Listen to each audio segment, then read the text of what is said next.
तो भारत चीन टकराव पर जमकर राजनीति भी हो रही है। आज बीजेपी ने सोनिया गांधी पर वीडियो वॉर के जरिए निशाना साधा तो राहुल गांधी ने केंद्र सरकार पर सवाल उठाए। इस बीच चीन को सबक सिखाने के लिए चीनी सामान का बहिष्कार भी देश में बहुत सारी जगहों पर किया जा रहा है। इन सभी बड़ी खबरों को देखते हैं टॉप 9 कूटनीति राजनीति में। कांग्रेस सांसद राहुल गांधी ने गलवान मुद्दे पर फिर एक बार मोदी सरकार पर सवाल उठाए। राहुल ने कहा कि गलवान में चीन ने योजना के साथ हमला किया, लेकिन केंद्र सरकार सोई रही, जिसका खामियाजा हमारे शहीदों को जान देकर चुकाना पड़ा। राहुल ने इससे पहले भी ट्वीट कर दावा किया था कि भारतीय जवान निहत्थे थे, जिस पर विदेश मंत्री ने सफाई दी थी कि जवानों के पास हथियार थे, लेकिन संधि के तहत उनका इस्तेमाल नहीं किया गया।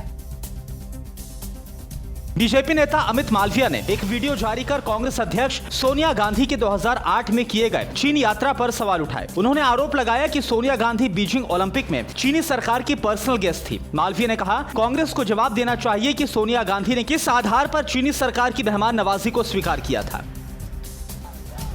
चीन के खिलाफ पूरा देश आग बबूला है, लेकिन कांग्रेस के नेता शर्मनाक और असंवेदनशील बयान देने से बाज नहीं आ रहे। कांग्रेस के नेता सलमान अनीस सोज ने ट्वीट कर कहा कि कट्टर हिंदुओं को गलवान घाटी की फिक्र हो रही है। कांग्रेस के एक और नेता हुसैन दलवाई ने कहा, भारतीय जवानों के हाथ में सिर्फ छड़ी थी, क्या सीमा आरएसएस की शाखा है? आरएसएस के लोगों को सीमा सुरक्षा के लिए भेज दें।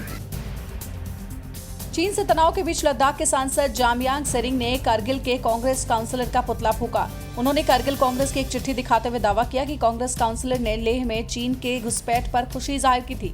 जामयांग ने कहा कि शख्सगाम वैली ही नहीं बल्कि गिलगित बल्टिस्तान भी भारत का हिस्सा है और इसे वापस हासिल करना चाहिए। लद्दाख में एलएसी पर चीन की सेना जोरी के खिलाफ पूरे देश में विरोध प्रदर्शन हो रहा है। उत्तराखंड के चमोली में बॉर्डर के करीब रहने वाले लोगों में चीन के खिलाफ जबरदस्त गुस्सा है। यहाँ के लोगों ने चीन को धोखेबाज करार देते हुए उसके खिलाफ मुर्दाबाद के नारे लगाए। लोगों ने भारतीय सेना जिंदाबाद का नारा बुलंद किया।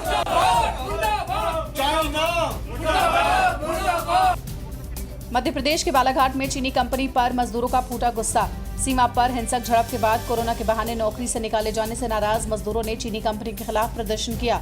62 भारतीय मजदूरों को निकाले जाने पर कंपनी ने कहा कि मजदूरों के काम पर लौटने से कोरोना संक्रमण का खतरा हो सकता है। मोइल लिमिटेड में चाइनीज कंपनी 250 करोड़ की लागत से काम कर रही है।